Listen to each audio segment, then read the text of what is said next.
rahatsika malala moa fa anatina fahasaranana ihany koa ny sambaravarana sa tokantrano dia mandefa nanapa-kevitra ny commune Zavasamena mba hiara-iasa amin'ny docteur Filobalena ka hanatanteraka ny asa sosialy amin'ny famorana zaza. Misy raika amin'ny 20 no ankizy forainy ary nyrasin'ny commune tanana izany mba hanavanana ny fahasaranana mazanona tsara izy anefa dia niazahana mihitsy ny fe ny farajana ny amiana ara-pahasalamana satria rahantsika lalana fa anisan'ny malaza ty avaradrano ny tany fitorana mba namanitana coronavirus dia niazahana ireo olona mahazo tombotsoa mba hanaja ny fiapetra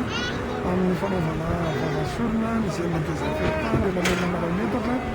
ary indrindrandrindra ny trano ampiasany sy ny olona izay mitaizan'ireo zazareo amin'ny famorana azy dia olona natokana ho amin'izany fa tsy natao karazan'olona aloha mba hiarovana ny tamitaha valanaretina. Tamin'ny herintaona araky ny nambaran-tena tsy nisy ny fanaovana vovoatra fonte zao dia misy ve ray aman-dreny taminareo hitanisa ilay ray aman-dreny tsy misy tamin'ny tena dia nangataka teneno sao dia mba azo atao amin'izao marina fa